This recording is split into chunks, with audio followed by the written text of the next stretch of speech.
The sirens wailed like banshees tearing through the quiet night of Elmwood Heights, piercing the fragile veil of our family's perfect facade. I clutched the cordless phone in my trembling hand, my back pressed against the splintered doorframe of my bedroom, blood trickling warm down my temple from where my brother had swung that damn baseball bat. Not to play, but to punish. "Jason, you little faggot liar," he'd snarled earlier that evening, his golden boy grin twisting into something feral when I dared to whisper to Mom that he'd been stealing from Dad's wallet again, funding his coke habit that turned our golden retriever into a ghost haunting the house. But it wasn't the theft that broke me open that night. It was the way his fist connected with my jaw first, then the bat glancing off my skull when I tried to run. I dialed 911 with fingers slick from tears and sweat, my voice a ragged whisper. "Please, he's hurting me. My brother, he's lost it." The operator's calm questions blurred into the chaos downstairs, where Mom's screams mixed with Dad's bellows of denial. By the time the cruiser pulled up, blue lights painting our manicured lawn in electric horror, my brother Ethan, the star quarterback, the valedictorian in waiting, the son they prayed for after 2 miscarriages, stood there in his Letterman jacket, eyes wide with feigned innocence, spinning the tale that I was the one the one attacking him in a jealous rage. They believed him. Of course they did. Ethan was their miracle, the boy who'd aced every test, charmed every teacher, and hidden his demons behind a smile that could melt glaciers. I was just Jason, the quiet kid who sketched in the margins of his notebooks, who stared a little too long at the cute guys in gym class, who dared to love differently in a house where love was a transaction, paid in gold stars and straight-A report cards. Dad yanked the phone from the cop's hand, his face purple with rage. "This is a misunderstanding, officer. My boy's just troubled." That word hung in the air like smoke from the joint Ethan had smoked in the garage that afternoon, the one I'd found him with, the one that led to this. The police left with a warning glance my way, muttering about family matters, but the real verdict came at dawn, after Ethan slunk back to his room like nothing had happened, sporting a fake bruise from where he'd fallen against the banister. Mom sat me down in the kitchen, her eyes red-rimmed but resolute, Dad looming behind her like a storm cloud. "Jason, we can't have this drama in our home," she said, her voice cracking just once. "You've always been sensitive. But accusing your brother? Calling the authorities on family? That's unforgivable." Dad nodded, his mechanic's hands, calloused from fixing trucks at the local Ford dealership, clenching into fists. "Pack your shit, son. You're out. Don't come back until you learn some loyalty." I was 17, with a backpack stuffed with clothes that smelled like fear and a wallet holding $12 for mowing lawns. The screen door slammed behind me like a guillotine, the humid Illinois summer air slapping my face as I stumbled down the driveway.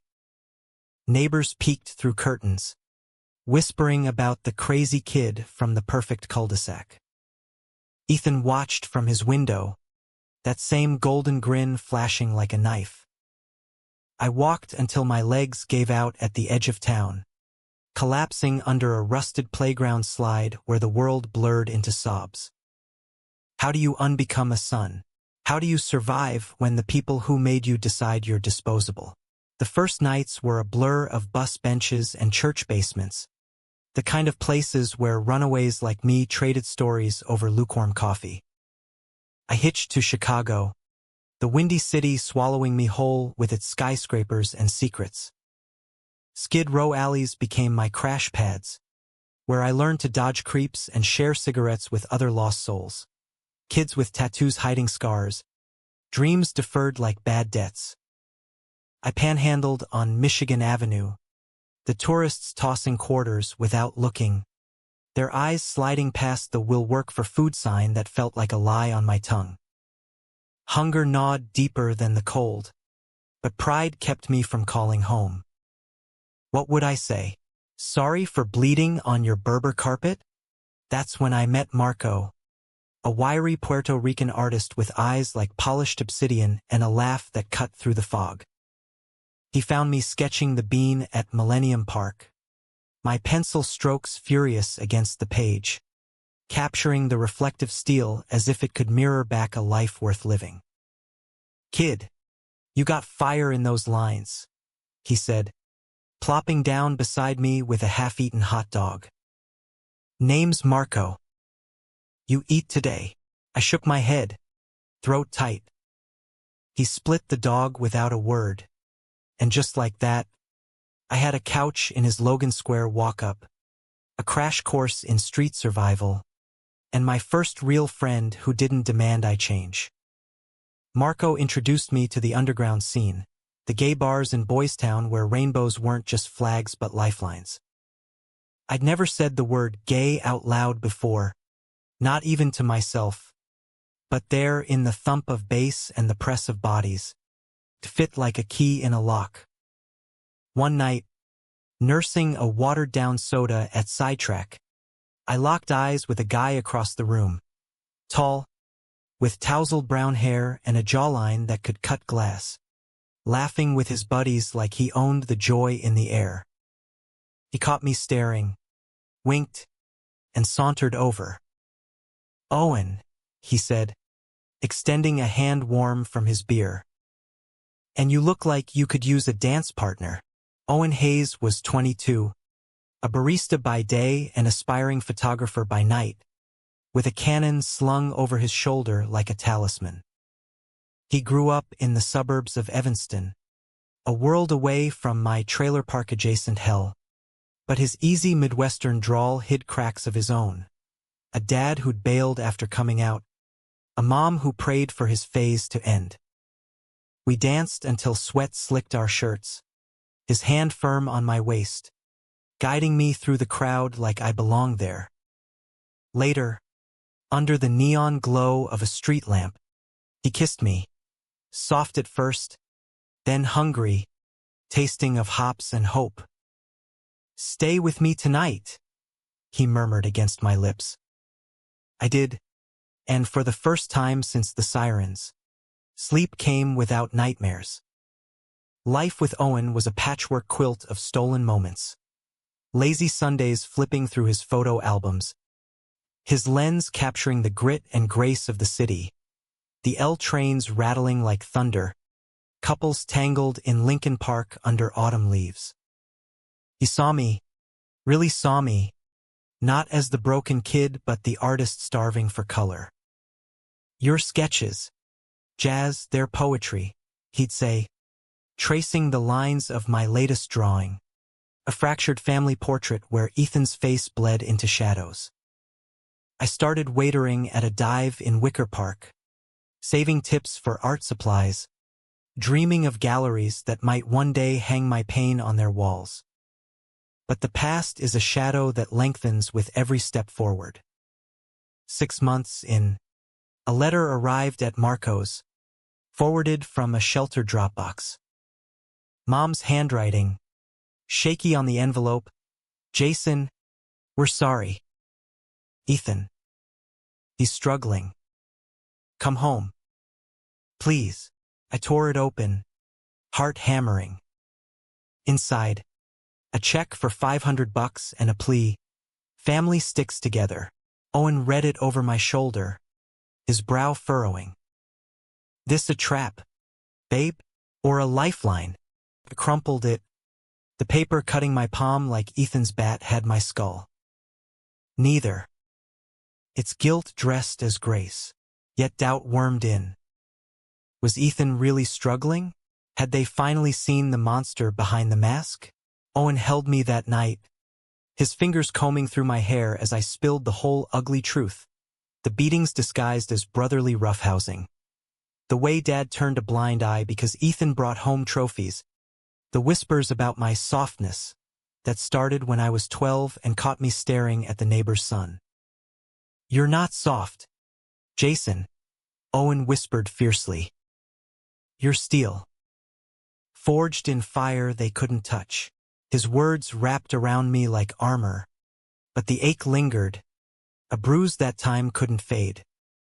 Winter hit Chicago like a freight train, snow piling high against our window in the tiny studio we'd rented with my first real paycheck. Owen's photos started selling, small gigs for local mags, capturing protests in Grant Park where queer voices rose against the dying embers of Don't Ask, Don't Tell. I tagged along, my sketchpad filling with faces fierce and free, the energy electric in my veins. One rally, amid chants and signs, a guy bumped into me, tall, with a fade haircut and a rainbow pin on his lapel. "Sorry, man," he said, then paused, eyes lighting up. "Wait, you're that artist from the cafe, right? The one with the haunted eyes." It was Tyler, an activist from Howard University, studying poli-sci with dreams of changing the world one policy at a time. He bought me a coffee after, peppering me with questions about my work, his enthusiasm a bomb. Owen teased me later, slinging an arm around my shoulders. "Making friends, huh? As long as he doesn't steal my muse." But Tyler became a fixture, study sessions that bled into late-night debates on everything from Stonewall to the hypocrisy of family values politicians. He saw the scars I hid, not just the physical ones from Ethan's rage, but the invisible gashes from rejection. "Your story's power, Jason," he'd say. "Don't let them bury it." Spring thawed the ice, but not the frost in my chest. I turned 18 in a whirlwind of cake and candles at a Boys Town dive, Owen surprising me with a leather-bound sketchbook engraved with, "For the boy who sees truth." We made love under the stars on his rooftop, the city sprawling below like a lover's promise. But as petals bloomed on the magnolias lining our street, so did the pull of unfinished business. A news clipping Marco slipped me, "Local teen overdose. Elmwood Heights mourns golden boy." Ethan's face stared back, hollow-cheeked, the byline noting accidental but whispers of deeper trouble. The truth I'd buried clawed its way up. He'd been spiraling since I left, arrests for possession, a stint in rehab that Dad paid for under the table. And me, the scapegoat they'd blamed for stressing him out. Owen found me staring at the article, tears carving tracks down my face. "Go back if you need to," he said, cupping my chin. "But not alone. I'm your family now." His eyes held mine, steady as Lake Michigan. For the first time, I believed in second acts. The Greyhound to Peoria reeked of stale fries and regret, the engine's rumble a counterpoint to the knot in my gut. Owen squeezed my hand at the station, his kiss lingering like a talisman against the rearview ghosts of Elmwood Heights. "Call me every hour. Yeah. And remember, you're not that scared kid anymore. You're Jason fucking Reed, artist and survivor." His grin, crooked and fierce, chased the shadows for a moment. I boarded with a duffel of clothes and that cursed letter from Mom, the check cashed and tucked away for rainy days, though every mile south felt like a deluge. Elmwood hadn't changed. Same cracked sidewalks, same faded "Welcome to Paradise" sign at the county line, same oppressive weight of small-town secrets. I checked into a no-tell-motel on the outskirts, the kind with buzzing neon that promised vacancy but delivered despair. The clerk, a gum-snapping woman with cat-eye glasses, squinted at my ID. "Reed, like the family on Oak Street, heard y'all had some drama." I forced a smile, signing the register with a flourish. Ancient history, ma'am. Just visiting. Sleep evaded me, the thin walls amplifying the hum of semis on I-74 and the echo of sirens in my skull. Dawn broke gray and unforgiving, so I drove the rented Chevy, Owen's insistence on wheels, not hitchhiking, toward the house that birthed and banished me. The cul-de-sac loomed like a trap, lawns mowed to military precision, minivans gleaming under carports. Our old place, number 47, sagged a bit at the eaves, the porch swing creaking in the breeze like a hanged man's noose.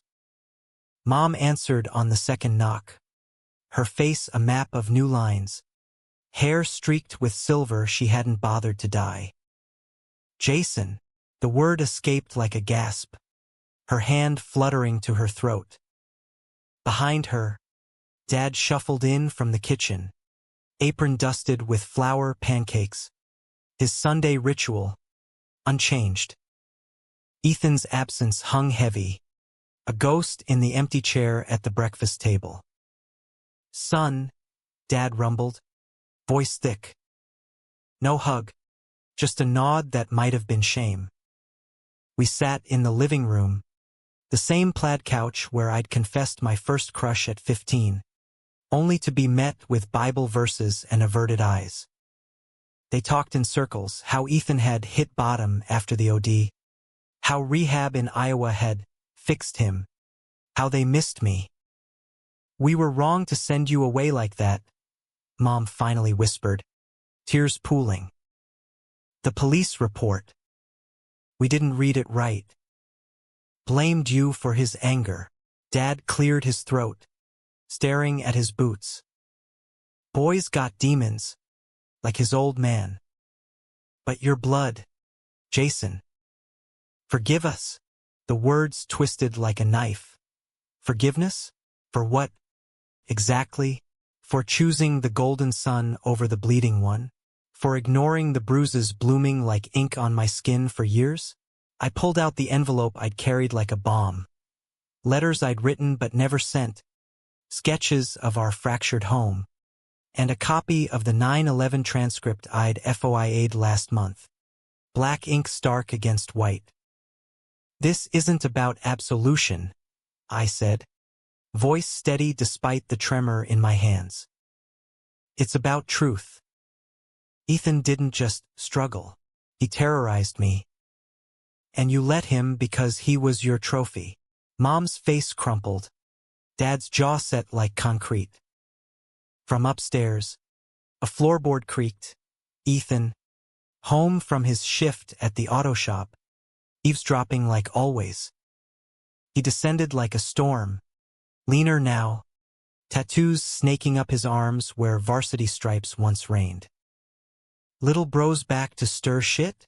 His laugh was brittle, eyes darting like cornered prey. But there was no bat this time, just a hug that felt like surrender, his whisper hot against my ear. "Missed you, Jazz. Rehab made me see. I was the fuck-up." We talked for hours, the four of us in a circle that felt more like a noose. Ethan spilled it all. The coke starting in sophomore year to keep up with the pressure, the rages when I ratted on his slips, the guilt that festered until the OD nearly claimed him. Calling the cops? Smart move. Saved my ass in the end. By nightfall, tentative bridges built on broken stones. I crashed in my old room, posters peeled, bed sagging, but the scent of Mom's lavender detergent a cruel comfort. Phone buzzed. "Owen. How's the battlefield?" His voice, warm as whiskey, pulled me from the edge. "Mining for gold in the ruins," I joked, but my laugh cracked. He listened as I unpacked the day, his silences eloquent. "Proud of you, babe. But if they hurt you again." The threat hung unspoken, love as a shield, fierce and unyielding. Morning brought coffee on the porch. Dad's gruff tales of shop mishaps masking the apology he couldn't voice. Mom showed me Ethan's scrapbook. Empty pages where triumphs should have been, now filled with AA chips and sobriety tattoos. "He's trying," she said. I nodded, sketching idly on a napkin, for figures linked by invisible chains, faces half-shadow. Ethan joined us, nursing black brew, his gaze lingering on my drawing. "You always saw too much, man. That's why I hated you." Honesty, raw as a fresh cut. We walked the old trails behind the house, kicking stones into the creek, words tumbling like water over rocks, about the pressure cooker of expectations, how I'd envied his ease until I saw the cost. But cracks spiderwebbed beneath the surface. A call from Tyler midweek. "Heard you're in Podunk. Digging up dirt for that exhibit?" My solo show loomed in Chicago, shades of exile, raw pieces born from that night under the slide.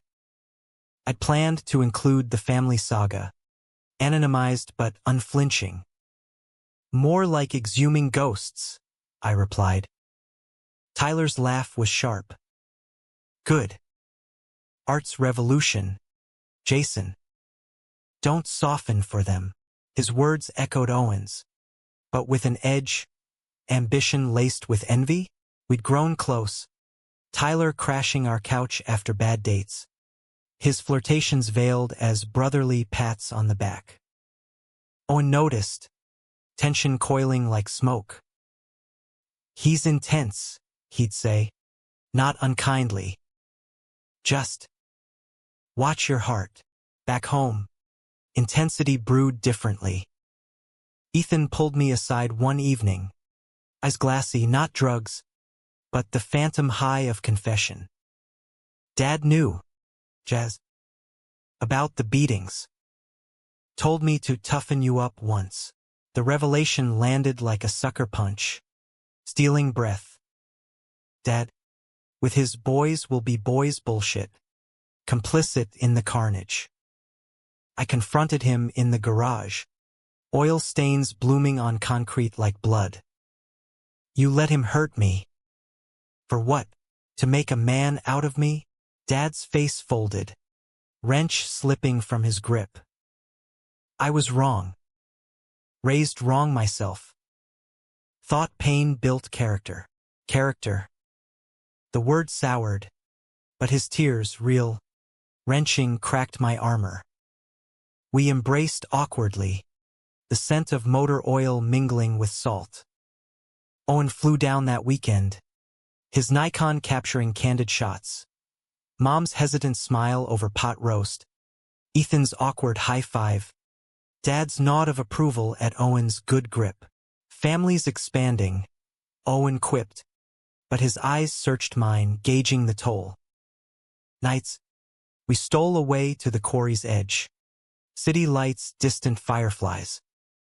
His body against mine under the stars was sanctuary, hands mapping scars like constellations. "Love you," he breathed, and I echoed it, the words a vow against the void. Yet betrayal simmered, subtle as summer storm clouds. Tyler texted, "Exhibits the talk of the town. Need you back. Got a collaborator in mind." Collaborator? Owen and I had brainstormed it together, his photos paired with my sketches. Paranoia flickered. Had Tyler poached the idea during one of his visits? I brushed it off, focusing on the mending. Game nights with board games that devolved into laughter. Drives to Starved Rock where Ethan shared his sponsor's wisdom. Mom's quiet pride as I framed a drawing for the mantel. The high crashed on a humid Tuesday. Ethan vanished after his shift. Phone dead. A half-empty pill bottle in his drawer. Leftovers from rehab just in case. Panic clawed us. Dad called hospitals. Mom prayed rosaries clicking like gunfire. I searched the old haunts, the creek, the field where he'd first smoked, the overpass tagged with faded graffiti. Owen paced the motel, his worry a live wire. This family's a minefield. Jazz. Hours bled into night until a cop car pulled up. Ethan, strung out on fentanyl-laced heroin, slumped in the back. Found him wandering the tracks, the officer said. Says he's sorry.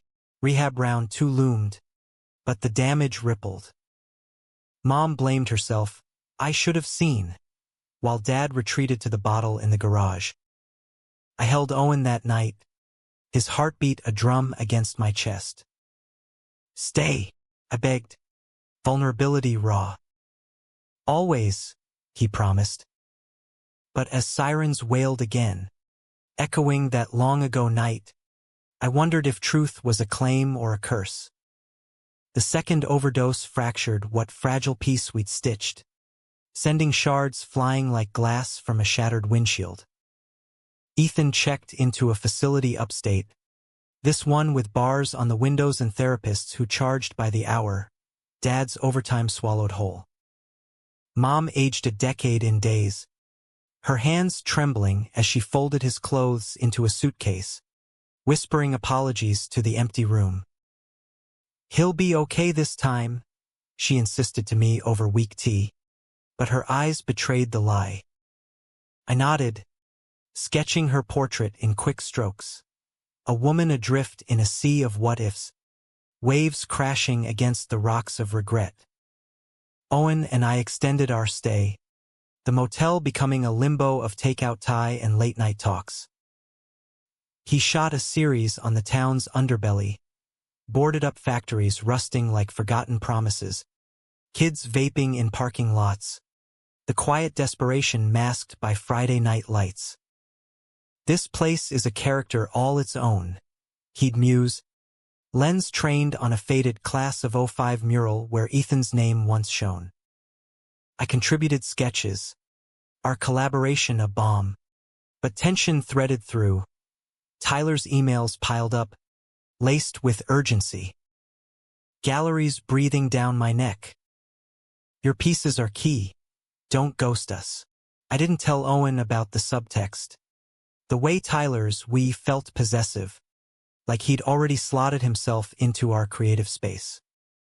Instead, I drove to the prison, ironic, visiting my brother behind bars of his own making. Ethan looked smaller through the plexiglass, scrubs hanging loose, his golden curls shaved to stubble. Hit rock bottom squared. Ha!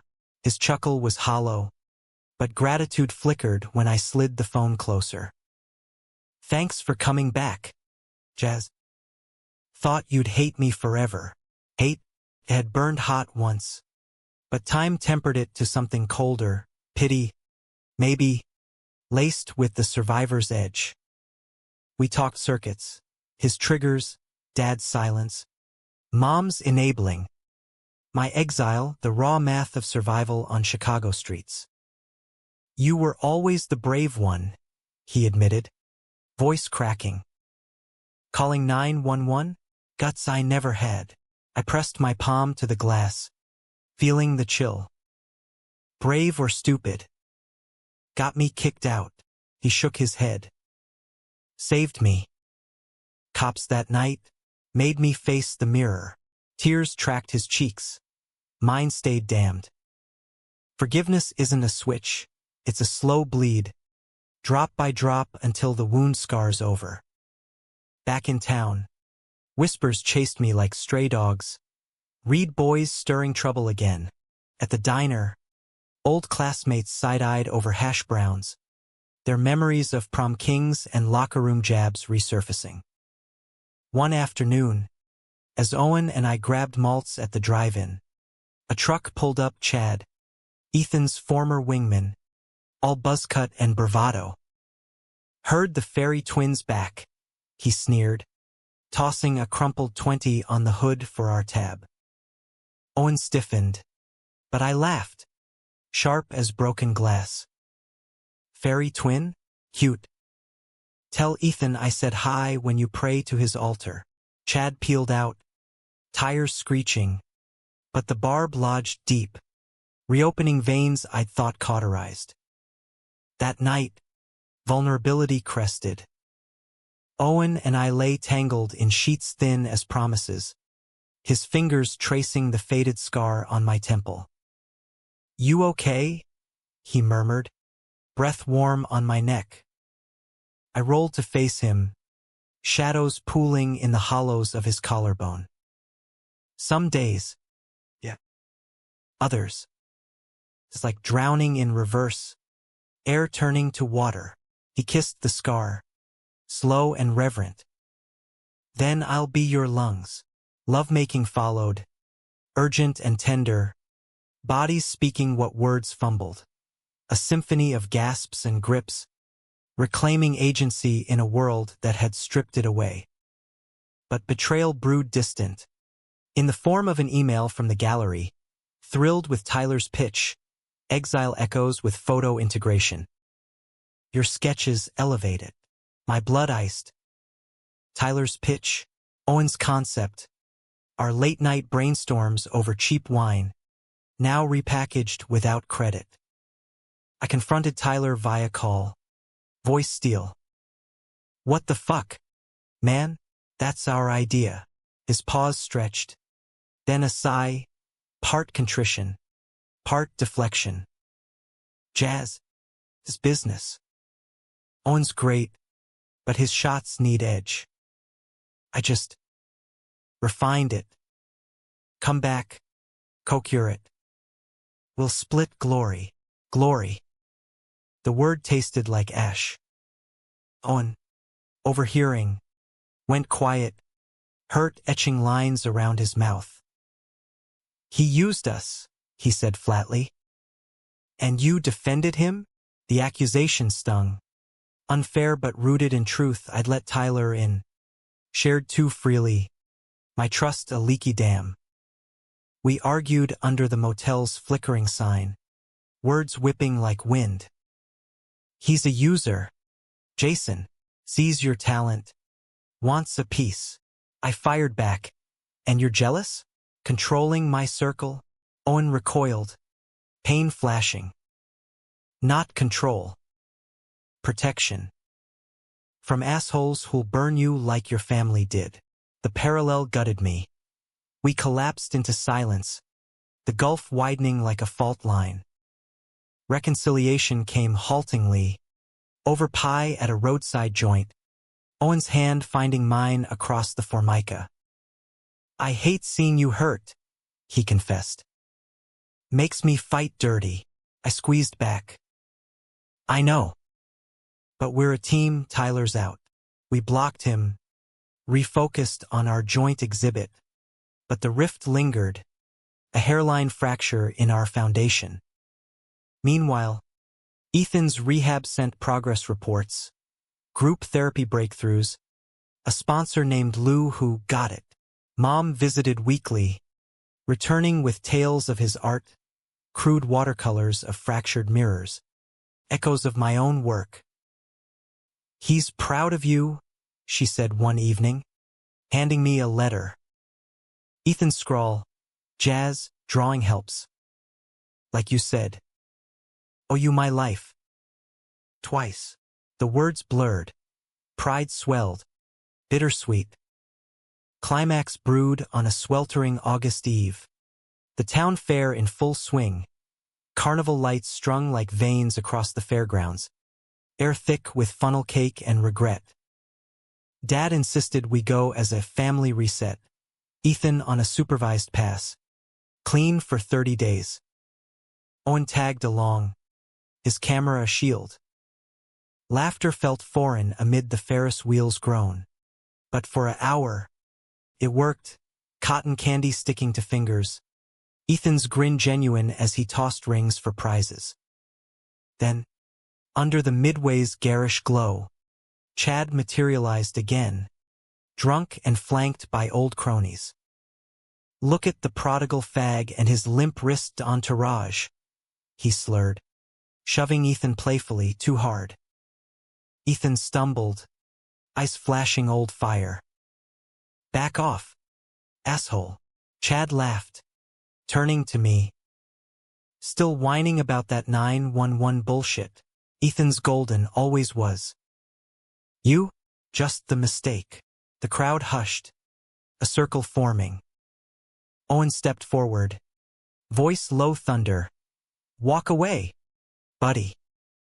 Night's young, but Ethan snapped, the demon rearing.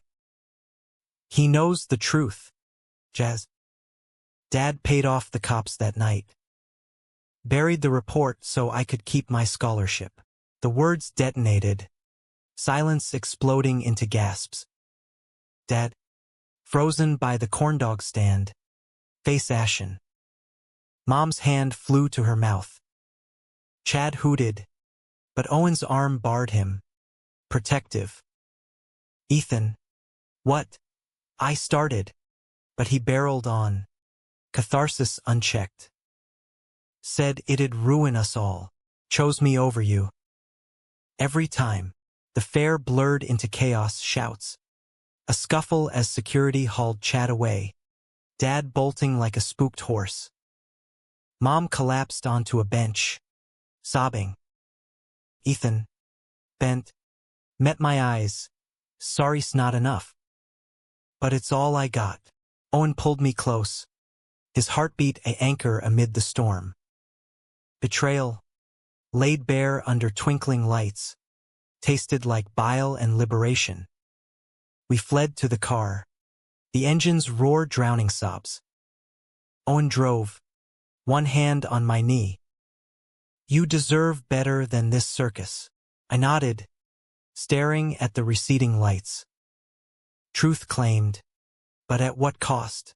The family I'd reclaimed splintered anew, golden illusions shattered. The fallout from the fairgrounds confession rippled outward like a stone skipped across a frozen pond, cracking ice that had held for years.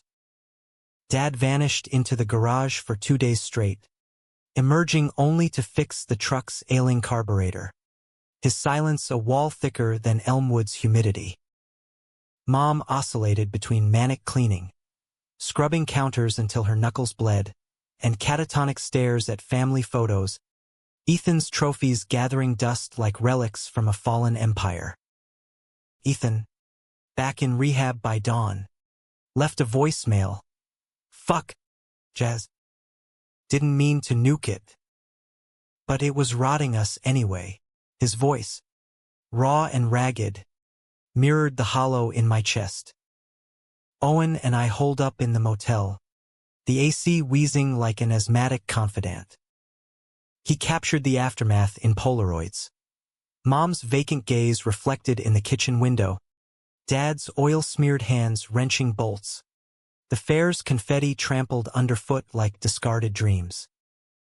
Document the wreckage, he said, developing strips in the bathroom sink, the chemical tang sharp as regret.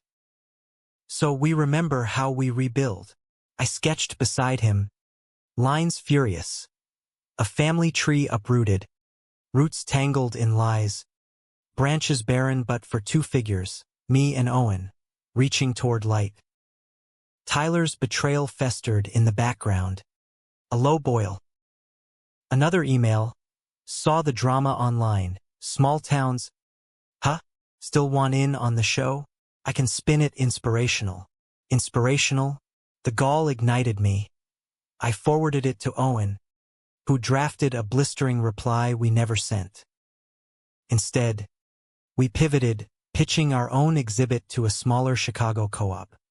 Fractured lines, truth in the margins. The owner, a silver-haired dyke named Rita with a penchant for whiskey and whimsy, bit immediately. Queer stories with teeth? Sign me up. Boys. But home's gravity pulled harder. Mom called at midnight. Voice splintered. Your father's leaving. Packed a bag. Says he can't face what he's done. Panic surged. I raced to the house, Owen trailing with quiet support. Dad sat on the porch steps, duffel at his feet, the swing creaking empty beside him. Can't fix this, son, he muttered as I approached, eyes downcast. Bought the silence 'cause I was scared. Scared of losing the boy who made me proud. You. I failed you worse. The admission hung, heavy as the bat's echo. Owen hung back, giving space, but his presence steadied me. I knelt, meeting Dad's gaze worn, watery. Pride's a thief, Dad. Stole us all.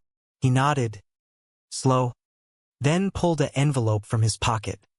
The original police report, yellowed and damning, with notes on Ethan's priors buried deep. Kept it as penance. Yours now. His hand trembled as he passed it. Mine did too, accepting the weight. Mom watched from the door, a silhouette of sorrow. We talked until stars wheeled overhead, about his own father, a Korean war vet who'd beaten demons into him, the cycle he'd unwittingly spun. No hugs, but a clasp of hands, calluses to calluses, packed unspoken, break it here. Owen drove us back, the report burning a hole in my lap. Heavy cargo, he noted. I leaned into him at a stoplight, exhaustion crashing. Yeah. But lighter than lies. At the motel, we burned copies in a coffee can, ceremonial, cathartic, flames licking paper as if devouring the past. Then, in the afterglow, his lips found mine, slow and searching. You're my hero, he whispered, shedding clothes like old skin. Our bodies intertwined, a dance of redemption, sweat slicked, soul deep, affirming life amid the ruins. Ethan's next visit brought fragile hope. Clean-shaven, eyes clearer, he gripped the phone like a lifeline. Dad spill? Good. Rehab's kicking my ass, group called me on the enabler shit. Miss you guys. We laughed. Tentative. Sharing stories. Owen's latest gig shooting a Pride float build. My sketches selling piecemeal at a Peoria flea market. Come to the exhibit, I urged.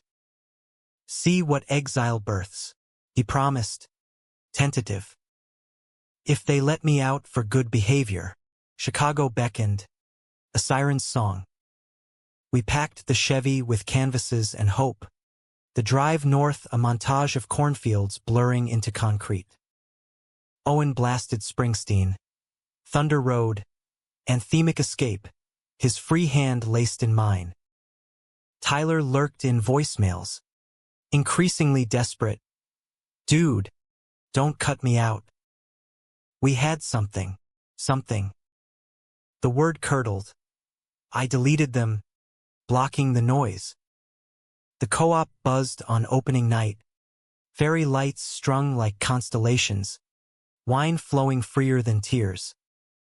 Rita toasted us to truths that cut and heal.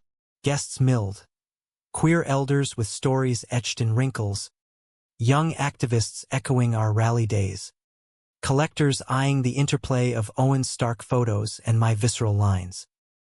A centerpiece, Siren's Call, a triptych of that 911 night, blurred blues, fractured faces, a figure rising from shadows, hand outstretched to another in light.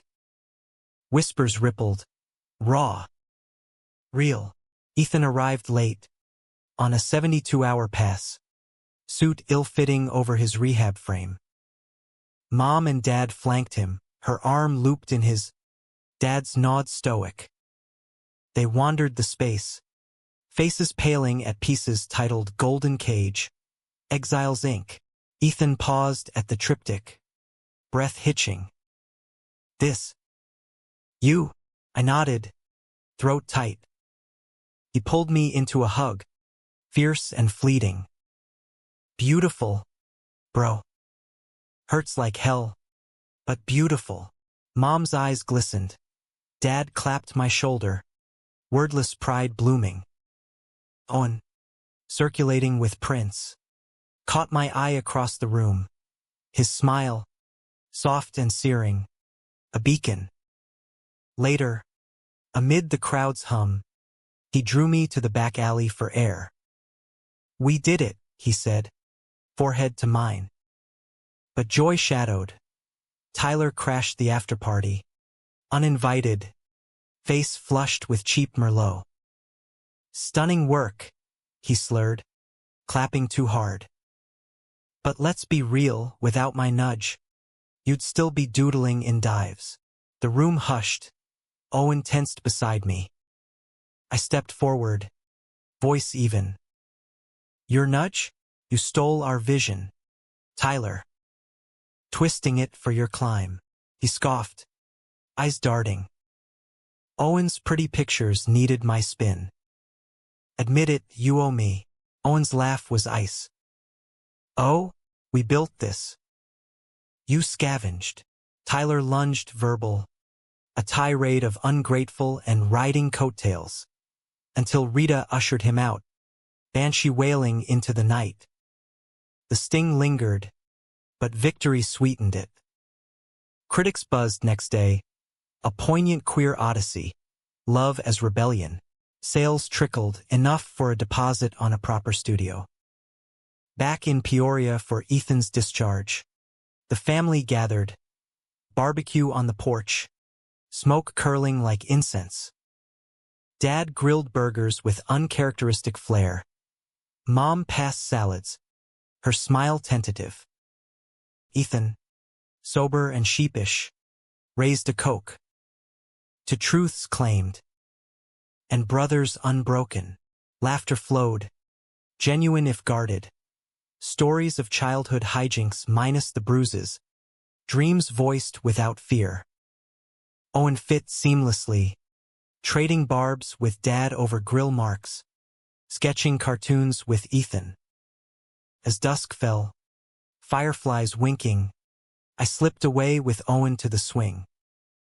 "This us, them, it's messy, but mine." He kissed my temple, scar and all. "Ours. Forever." The word settled, cornerstone. Yet undercurrents stirred. Dad pulled me aside later, voice gravel. "Proud, son. But the money for Ethan's stays drained us. Might sell the house." The news landed soft, no rage, just resolve. "We'll figure it," I said. Resilience, hard won. Autumn painted Peoria in fire, leaves torching maples along the riverfront, mirroring the slow burn of healing in our fractured fold. Ethan's discharge marked a milestone. A halfway house in Bloomington, job leads at a print shop where his art therapy sketches impressed the counselor. "Not golden anymore," he joked over burgers at the diner, "but silver's honest." Mom beamed, her first unforced smile in months. Dad grunted approval, forking fries like a man reclaiming appetite. Owen snapped candids, the Nikon whirring softly, capturing the thaw. Chicago pulled us back fully, the studio a sunlit loft in Pilsen, murals splashing color on brick walls, our shared space cluttered with easels and enlargers. The exhibit's ripple extended. Commissions trickled. A zine deal for Fractured Lines. Even a podcast invite to unpack queer exile in the heartland. Owen thrived. His portfolio swelling with editorial spreads. Out magazine profiling us as the couple redefining American grit through lens and line. Nights blurred into creative fever. Him developing film in ruby darkroom glow. Me layering charcoal until fingers smudged black. Bodies colliding in the afterglow. Sweat and inspiration mingling. But roots tugged southward. Holidays loomed. Thanksgiving a gauntlet. "Come home," Mom urged via call, voice laced with longing. "Set a proper table." Owen arched a brow over coffee. "Your call, Jazz." "I'm game if you are." I wavered, visions of turkey and tension. Grace said over grudges but nodded. Yeah. Time to feast on forgiveness. The drive south crackled with playlists. Owen's folk mixes yielding to my punk anthems. Windows down to taste crisp air.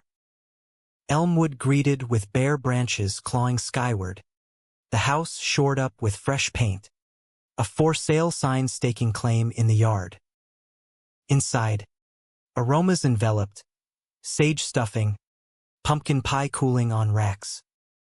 Ethan arrived with his sponsor, Lou, a burly ex-trucker with a laugh like thunder and tattoos of sobriety doves. Dad manned the bird, carving with precision born of penance. Mom flitted, setting places with cloth napkins, a luxury unearthed from wedding china. Grace wobbled, Dad's prayer stumbling over gratitude for second chances. But plates passed, stories unfurled.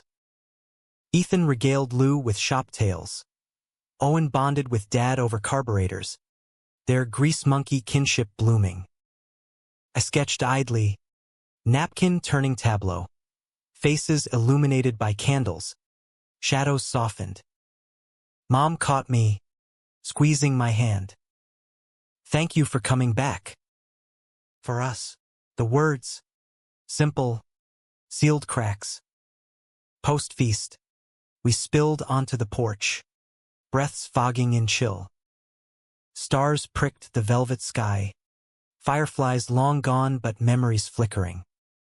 Ethan sidled up, Coke in hand. Heard about the zine. Mind if I contribute? Got sketches, mirrors. Mostly. Breaking free, pride swelled. I clapped his shoulder. Hell yes. Co-conspirators. Owen joined, arm around my waist. Family edition? Dawn broke with pancakes. Dad's ritual redeemed. Syrup sticky. Laughter lighter. As we hugged goodbyes, he pressed keys into my palm. House sold to a young couple. Proceeds split, your share for that studio loft. The gesture, pragmatic love, choked me. Dad, he waved it off. Earned it, son. Back north. Momentum built. The zine launched to acclaim. Etton's pieces raw counterparts to mine. A duet of survival. Tyler faded to footnote. His pitch exposed in a scathing review. Derivative shadows of true voices. Karma, quiet but keen. Owen and I celebrated with rooftop wine. City lights a carpet below. To claims honored, he toasted. Glasses clinking. Love followed. Languid and luminous. His body a landscape I knew by heart.